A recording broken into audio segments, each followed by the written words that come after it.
I don't really want to be David Bowie. I think one of the problems of the British music scene is just David Bowie really put it back a few years, you know. You know, he's still paying the price for it, you know. Every group sort of goes on his guideline, you know. How do you mean he brought it back a few years?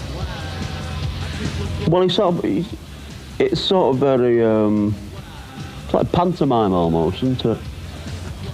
It's all watered down. It's very British. It's very all watered down. Instead of having the Stooges, you've got Dave Bowie, you know. Instead of having Lou Reed, you've got Dave Bowie, you know. Instead of having James Brown, you've got Dave Bowie. Instead of drums and bass, you've got Dave Bowie, you know. It's like... And the watering down of a watering down is like distillation, isn't it? You know, I'm not very fond of musicians in the main, you know. After a while, they get a bit tiresome. You know.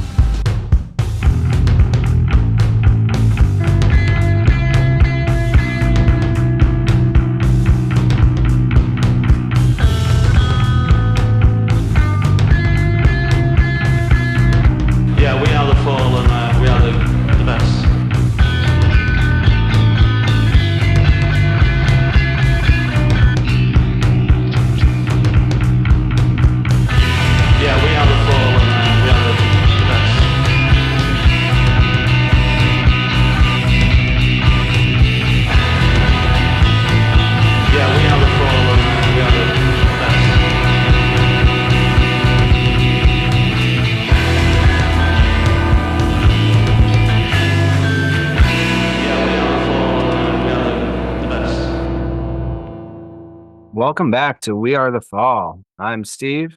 And I'm Gavin. So today, we're going to start off with this amazing memory of the fall. It comes from Dead Mint Films. It's a YouTube comment. It says, "Hello, I was the TV sound recordist for this shoot. We thought the band were bringing an engineer to set up the PA, but I had to do it while sorting a mix to the cameras. It was an ace day. Mark referred to me as the fisherman because I had a cable knit jumper on. Can that quote? Can that fisherman turn the vocal up, etc. They were my heroes, and I was just starting out. Mark arrived 2 hours late with a carrier bag of Holston pills. He was told he couldn't smoke. He agreed, saying, 'Yeah, okay,' to the studio guy, and carried on smoking. I think this is a great fall lineup. There were several interviews shot for this too, but I don't think the show was ever made because the studio went into administration. I'd love to see the rest of the footage. I remember they rehearsed several songs. Proper art in an artless world." Okay, okay, that's a great scene that is set by the production assistant or the producer of some TV studio rehearsal space. That we'll put the link to this video because it's really good. It's the fall rehearsing in this kind of TV soundstage. But isn't that great, Steve? The Mark walking in with a bag full of cans of Pilsner, which not surprising. Smoking, being told he can't smoke, and it also reminds me of the Mick Middles book where they're going out to a nice dinner, and the restaurant owner, I think, keeps coming to their table and telling Mark, he's like, "You can't smoke in here, sir. Please." He's like, "Oh, sorry, I didn't mean to." And he puts his cigarette out, and then like 5 minutes later, he lights a cigarette, and the waiter, the owner, keeps coming up, said, "Sir, please, you can't just smoke it." He's, "Oh, sorry, I didn't mean to." He just like keeps doing it. I almost think it's just by habit, calling the guy. Calling the guy the fisherman. What does he call him? The fisherman? Yeah, the fisherman. Yeah. Yeah, I call it the guy because he's wearing the cable knit sweater. Fisherman is perfect. I love it. It's a great video. Yeah, but this is from the time, right? This is from the same era we're about to get into. So yeah, this is January 1995. Vector Studios. We've got Carl Burns on guitar, Craig Scanlon on guitar, Steve Hanley on the bass, Simon Wollstonecroft on the drums, Lucy Reimer vocals, Rick Smith on guitar, Julia Nagels keyboard and guitar, and of course Mark Smith. Definitely. There's two little videos here from this recording set. It's kind of cool to see Mark putzing around the studio, moving microphones, checking out how it sounds from different spaces. Just being typical Mark. It never surprises me, or it always surprises me how deep the well of fall content goes when you go lift it when you start lifting up rocks and looking for things, and You were watching videos of them rehearsing on a TV soundstage and like Mark moving microphones around. It was interesting because he is moving microphones around and things like that. I mean, we're not really doing it justice because this is not the format to be describing YouTube videos, but this is the era that we're about to jump into, Steve, which is 1995. We're about to hit into two quality Peel sessions as usual, and some of these sessions as usual contain some of the definitive versions or at least some of the best versions of these songs that are on the set list from 1995. We got session 19 from the Mr. Peel show, and then we also have session 20 from 1996 in June 1996. Both 4 songs as usual, right? Both basically the lineup that you laid out for us, and both hitting on tracks from Late User Syndrome and then a little bit of a glimpse towards the Levitate LP, a little bit. And then we got 2 covers, kind of as usual too, right? And 2 interesting covers. What what are you thinking about the cover choices, or even just these 2 Peel sessions in general? We're almost to the end too of the Peel sessions, which is crazy. Yeah, I mean, I like how they mixed up the vocals. They're like, Oh yeah. they have they have. I'm not sure if it's Lucy, if it's Bricks. I assume it's Lucy doing them. Yeah, I think so too. Well, the Nancy Sinatra, I think. Yeah. Yeah. But Bricks is all over the vocals, and that's some of my favorite parts of this too. Yeah, I'm with you. Yeah, I think either Mark was not present or not. There's space for others to step in, and it sounds great what they did with the space they had. Yeah. It's funny because I was listening to an interview with Mark after this era a little bit, kind of where in the Reformation post TLC era, the interviewer asked him like a typical fall question, which is, "Wait, is the fall a democracy?" Like that, because Mark said, "Yeah, I think the band chose that song. I think the track was Assume." He said, "I think they chose that song. I didn't think it was gonna be like ready." And then he's like, "Well, so there, it's a democracy." He's like, "Yeah, actually, surprisingly, it is." But at that point, it seemed like it was. But he also said, "But I'm also not around that much." Yeah. and so it's like, oh man, and that was later on, and you're like, oh, he's not around. I kind of take it as he's not. I don't think he meant it like that. I honestly think he meant it like I'm not around in that I feel like very strongly about a song in the moment. I think he's kind of like it is what it is. Yeah, I mean, I feel like it's probably a little bit of it that and a little bit of that he's not around a lot. I think they have a lot. Yeah, yeah. They're doing a lot of work sussing these songs out, figuring out where they're going to go with it, figuring out how it's going to work. And then he comes in and wants to lay the vocals down. And after that, he just doesn't really have he can't really say no, you're doing it all wrong. Like you're just like, we've been practicing it this way and you Yeah. haven't been here to tell us no, and this is the way it is now. Like, sorry. Especially with Bricks, and especially with Bricks in this area because she's laying down great vocal performances. Of course, the songs are Bricks centric just because she's on them. We got on the second set DIY Meat and Spine Track, which have her credited on there, but we know that she should probably be credited on all of these tracks as the lead songwriter. And it's also kind of a question of in this time period, I'm kind of assuming this was the time when it was up to her whether she wanted to attend the live any given show, right? Yeah. If she was going to be there or not. And of course, for the Peel session, she knows as well as anyone that that's the one that you want to be there for and to have your signature on as far as an artist. Absolutely. Yeah. Anytime you're going to get down to BBC Studios, you're going to want to run over there as soon as you can. She probably didn't ride in the van with them. She probably took her. No, probably flew separate. flew right into town. Didn't really see any of them before. Got the limousine to the studio and Imagine the van getting on the bus to get back to like a 5-hour drive or whatever. Exactly. Hop on the M6. And she's like, "See ya." Cruise up there. Yeah, see you guys. I'm going back to my hotel. Yeah. Hey, Mark, you did put the credit card down for the hotel, right? I'm not paying for that. So yeah, I'm staying here for a week. I'm just gonna. I need to. I'll be at the Ritz. Don't worry about decompress. Yeah, I mean, I could only imagine what I would love to be a fly on the wall of that conversation when Mark came asking for Brooks to come back. What she was able to kind of finagle out of him, the deal that they agreed upon of, okay, if I'm coming back, this is how it's going to be for me.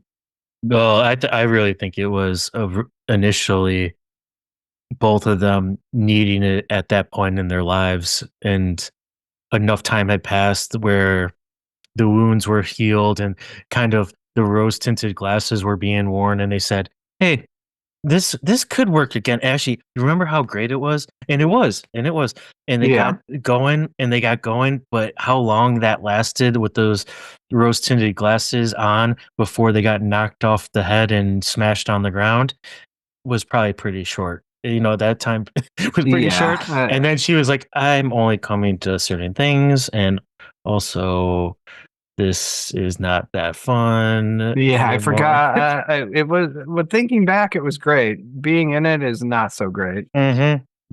I think that's probably what it is for maybe every fall member. It seems like in a lot of ways.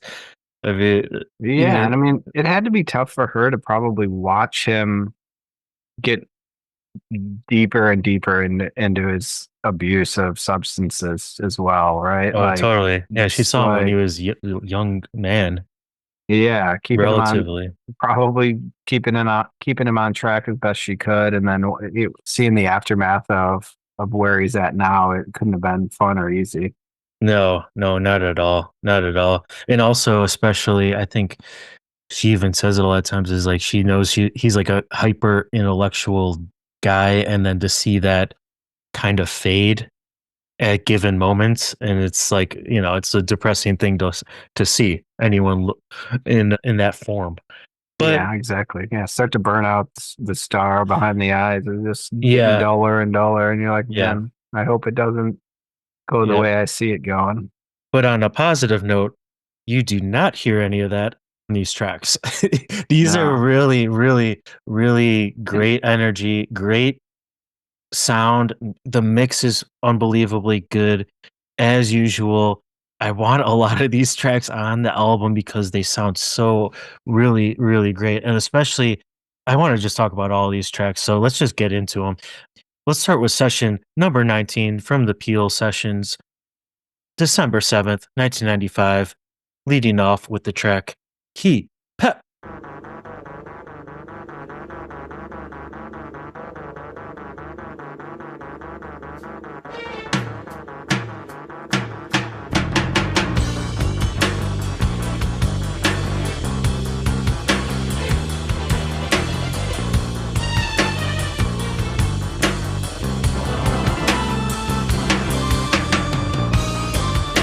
This style is identical to none. The style is identical. Go delve elsewhere. More mature. Cause go delve elsewhere. Next song. Stop clogging my system up. Go elsewhere, British. You found fire.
meet her.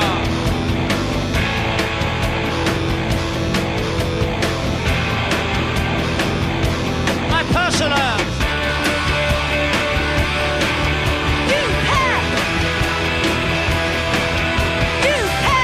And rights everywhere.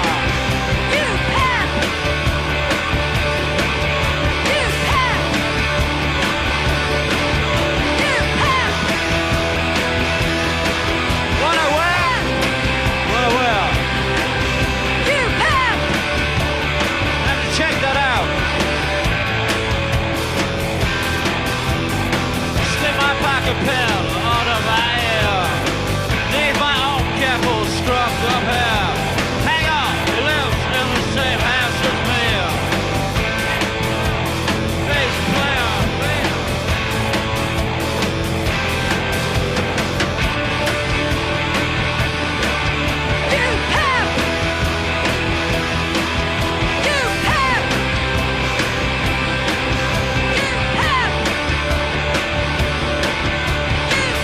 Cover walls, that other musical group. Should have won it, yeah. Song Mongo Jerry. Hard sleeper.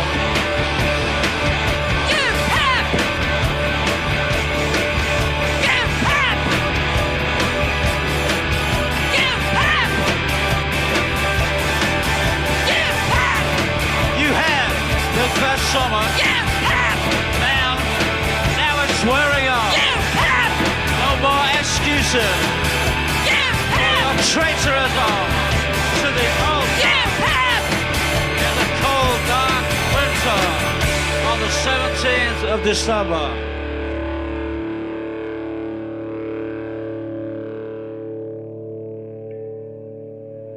I mean, all this proves to me is that is a live song. That is a song that's meant to be a live performance.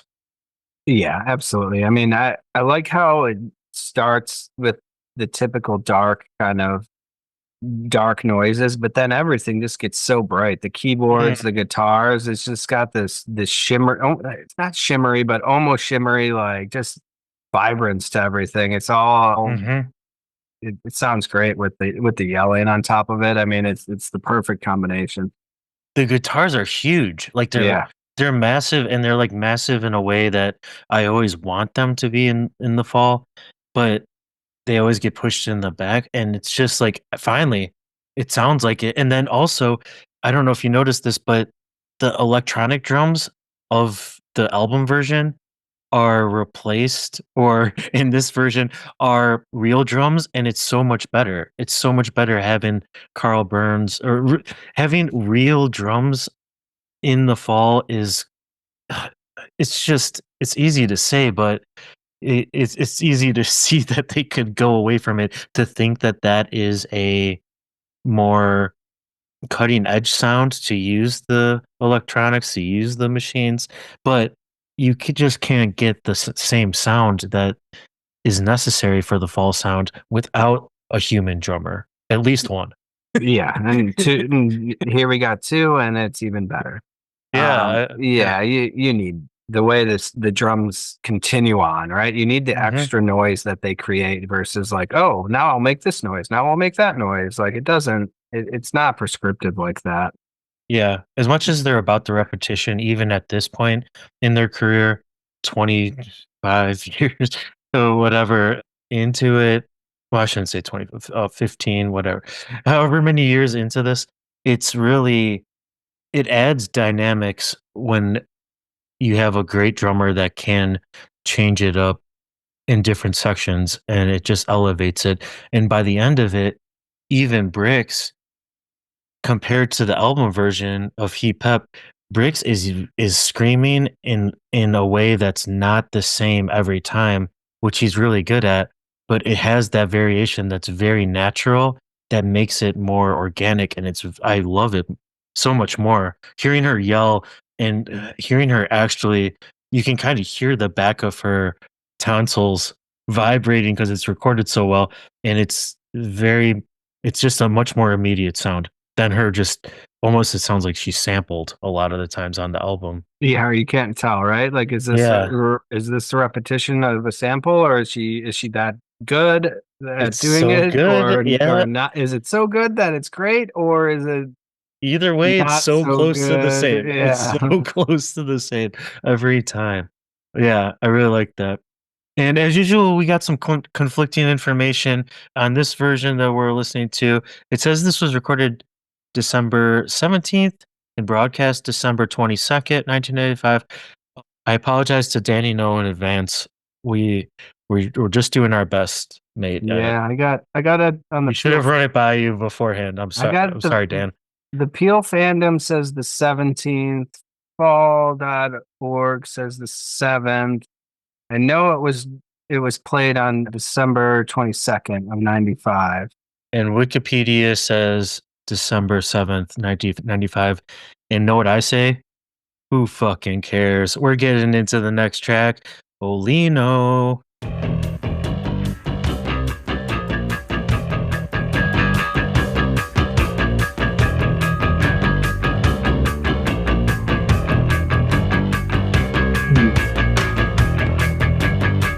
I am just trying to uncover the truth.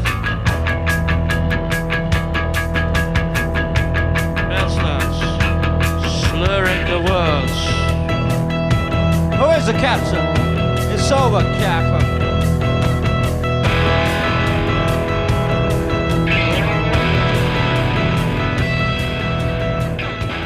How great is the introduction? Consider the hell out. Oh yeah, this Consider the hell out. coming in, coming out.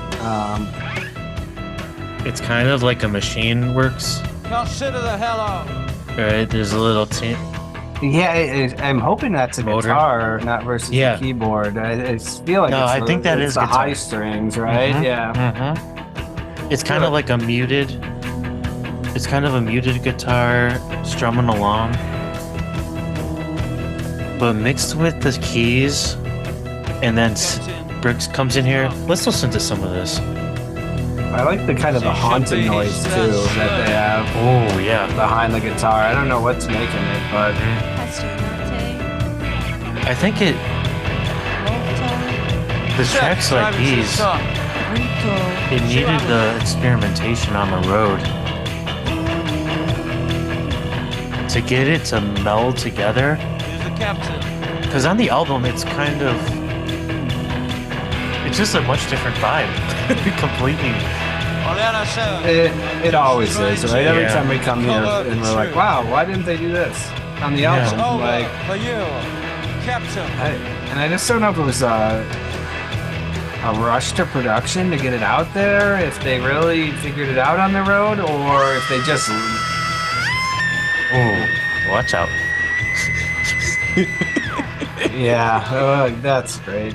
Yeah, it's fucking awesome. No, yeah, it's one or the other with the studio, with the fall. And it's one or the other where it's like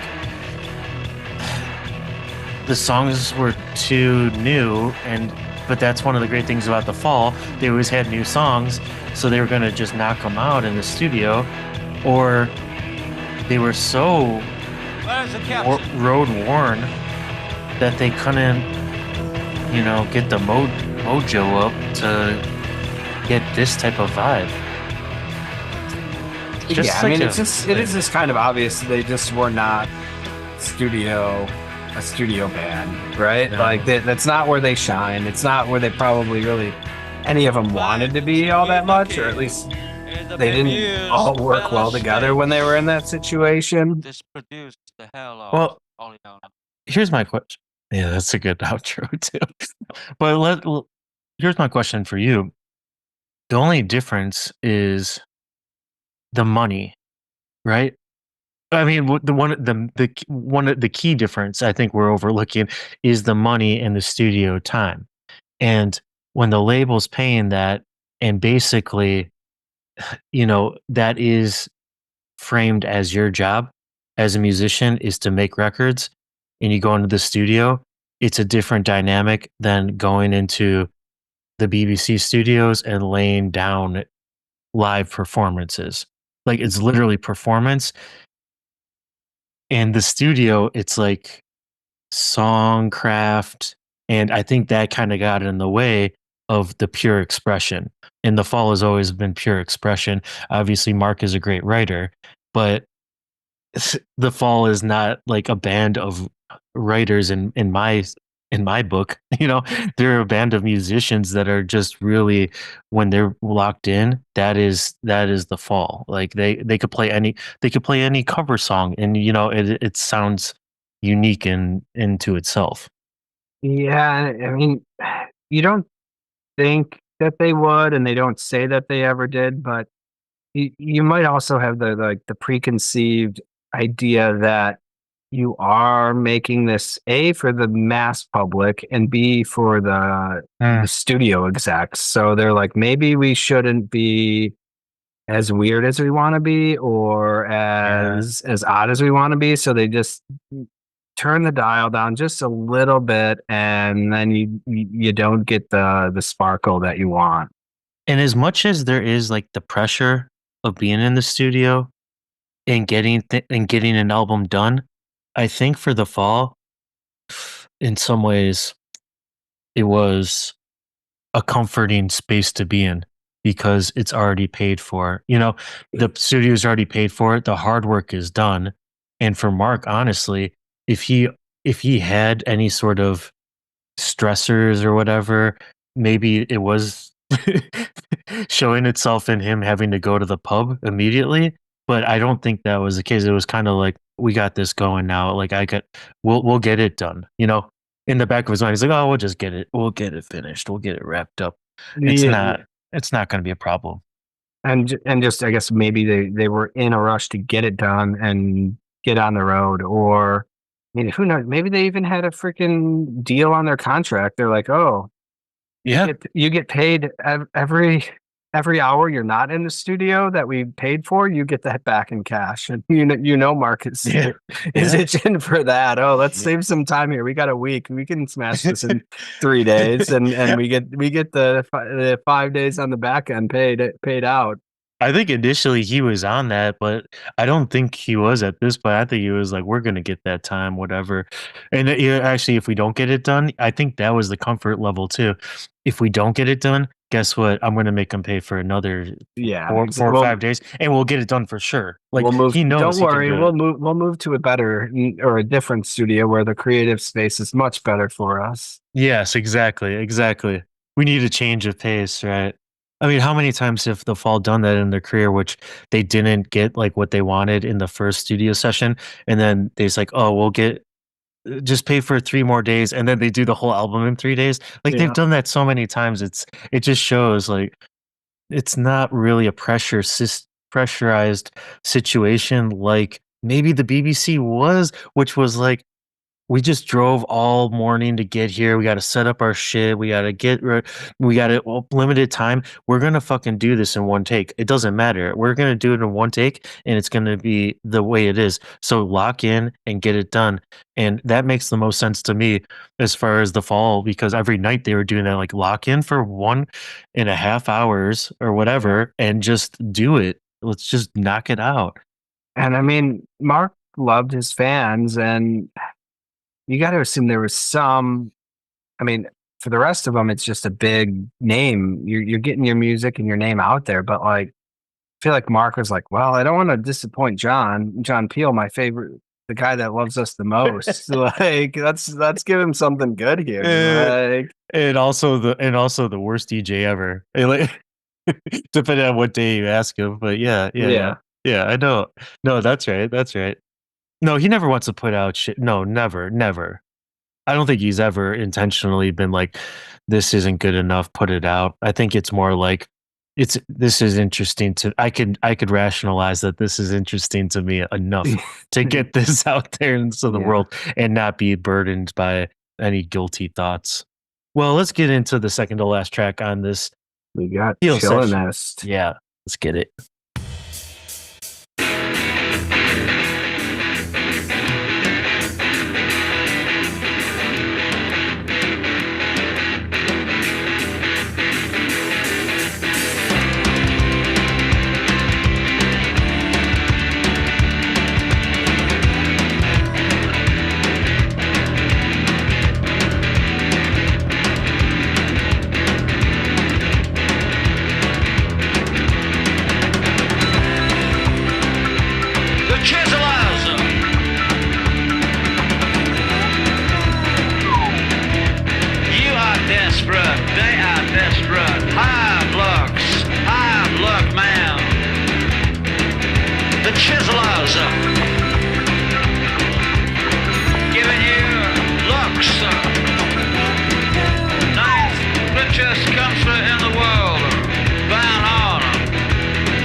yourselves.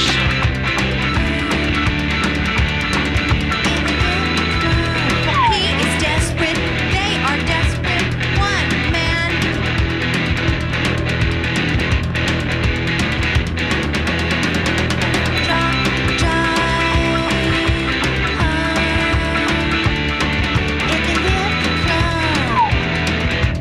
He is short, they are short. The stones are short, the floor are short. Mr. Grumbly, swerve the car.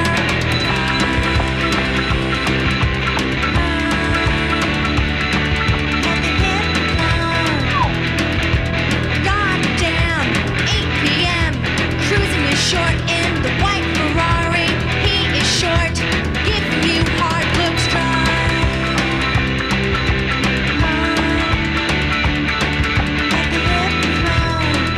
The Chiselers.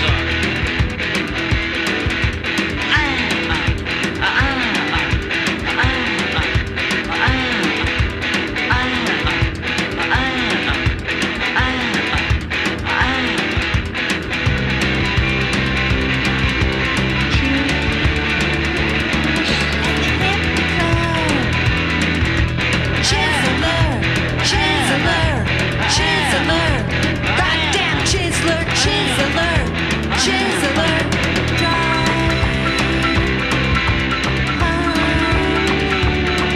At the hip club. The Chiselers.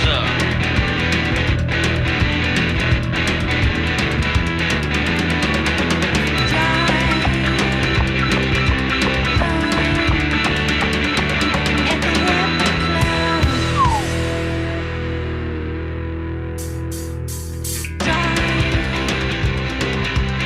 Yes, more. More. Keep going. Keep going, Brooks. Give it to me. Sizzler, sizzler, sizzler, sizzler. I think this song works so much better with Bricks talking shit about everybody, telling everybody they're short than it Oh, does yeah. Mark. It's so good. Oh yeah, it's totally. I think when we listened to it the first time, you're like, all he's doing is just talking shit. Like, it's not that good. Like, but having Bricks there with him laying down the slick vocals, and Bricks is just like, yeah, fuck that guy. He's short too. I mean, everything that Mark says is cool, but Mark saying the Floyd are short is just hilarious and not like, it's not really cool. It's kind of just like, it's kind of like too easy. But you're right. There's something about Bricks doing it, and I wish that he did it more. What Mark did it more, which is like, you're. Come on, sing these lyrics. Sing these lyrics. It'll be so fun.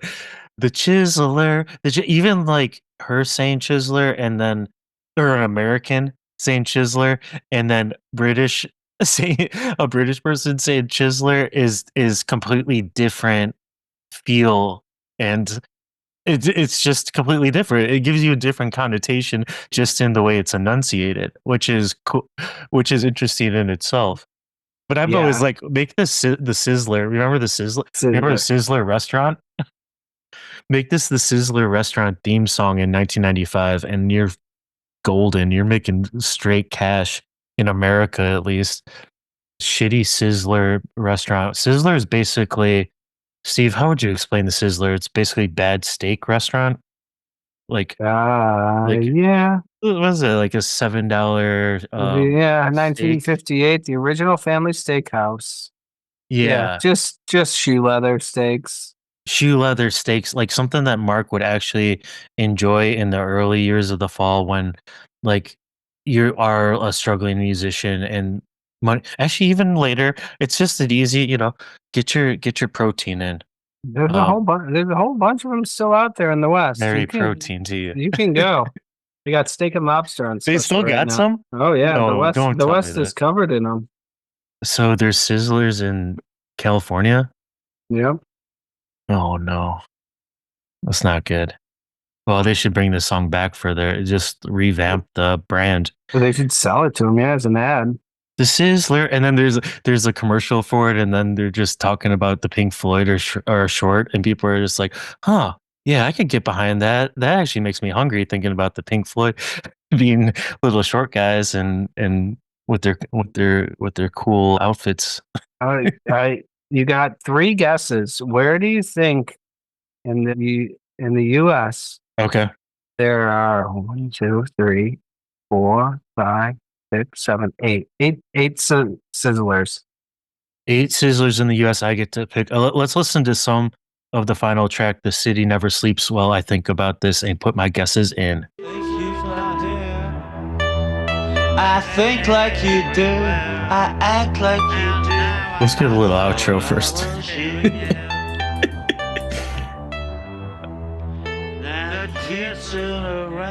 Okay. I'm going to say Arizona. Phoenix, Arizona. Oh, you are wrong. There are probably about 30 in California, if not more. What? Up along the West Coast, there's a bunch in Utah, but besides California, the most focus of the restaurant has gone is Puerto Rico. What? What? 8 Sizzler restaurants in Puerto Rico, all across the island. What? I know where I'm going if I ever go to Puerto Rico. Straight to the Sizzler. Straight from the airport to the Sizzler. Which one would you like to go to, sir? All of them. All of them. I'm here for 48 hours. I'd like to go to all of them, please. Is that going to be a problem? No, not at all. Not at all. They're 24 hours. They're 24-hour restaurants. They're going to. That's it. Yeah. No, we're good. And also, Mr. Cab Driver, please put in this tape of Paul Peel sessions, please. Going to make this very difficult for you for the next 48 hours. All right, let's get into The City Never Sleeps. Nancy.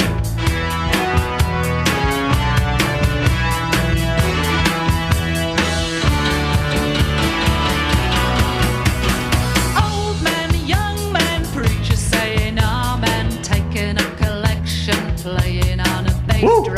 How come the city it never sleeps at night?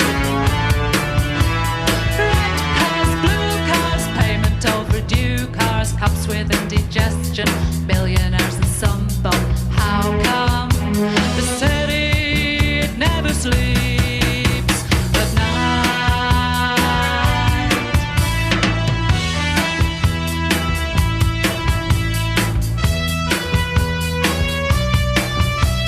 How come the city it never sleeps at night? Short girls, tall girls, happy that they're all girls, walking with some nice man, holding hands. Now, I know our fall heads are usually well-read and well-listened individuals, so I kind of assume a lot of them know about the Lee Hazelwood and Nancy Sinatra Lee and Nancy album. But if not, if you haven't heard it, you haven't come across it, go listen to Lee and Nancy, because that album is fucking good. It's good. It's great. And Lee Hazelwood is a hilarious dude. And actually, Lee Hazelwood is a guy I would love to take to a Sizzler steakhouse and have, if he was still alive, a nice chat. I think he'd be a great We Are the Fall guest. I think his sense of humor would be greatly aligned to what we're doing on here. And he's known as the cowboy of the Phoenix Cowboy. And his voice is unbelievable. Good songwriter, great producer, and got Nancy singing songs that were at least interesting. And I actually do not put this song into that category musically, but lyrically fun. Why do you think Mark picked this song? You know Mark picked this song. Why do you think you picked this one? You think this was his? Yes, for sure. I mean, I got my guess. if you didn't know, just like John Peel didn't know, that was our friend Lucy Reimer singing that. Yeah, that I Um, knew that was in Bricks, so I was guessing that might have been. Yeah, John. Apparently, John didn't know who that was. Mystery lady singing on that track for him. For the rest of the set, we had Marky Smith, Brick Smith, Steve Hamling, Julia Nagel, Simon Wilson, and Carl Burns, and then we have Lucy. What do you think? You think he just never sleeps and he wishes he lived somewhere like that too? Well, one, he's gonna be infatuated. If you look at Nancy Sinatra and you look at a Bricks, you can kind of see there might be a little bit of an infatuation with a certain type of beautiful lady. And that's just the face value, right? That's the easy thing. What I think is Mark likes these songs that are all different populations of people together in the same song. And this one is, it's literally kind of naming out, rich man, poor man, hobos and like everything. Everyone's in the city. Everyone's doing their thing. That is what I think Mark is getting off on. Also, he doesn't have to do anything. No. That's the filler. That's the filler one. Yeah, he could have a seat. Oh, finish his beer. Get another one ready. The good thing is it's kind of short, but it's also, yeah. The City Never Sleeps, Nancy Sinatra, Lee Hazelwood. I love Lee Hazelwood, but man, pick another Lee Hazelwood song. Come on. Oh, Leaves on a Sour Note. I think that's why John Peel was also like, I don't know who that was. I don't even know if that was The Fall. Huh. All right, so that's session 19 from 1995. And as we're going to flip this sucker over, if you want to keep listening with us, jump on Patreon and listen to it right now. Otherwise, we'll catch you next week and for session number 20 in 1996, which is more, honestly, maybe even better. What do you say, Steve? Even better? Higher tier than what we just heard? Yeah, I think so. I think so, the too. second set. I think so, too. I think it fucking rocks. So we'll see you then. So we'll say, we are the Fall. We are the best. Yeah, see you, mate. See you later, mates.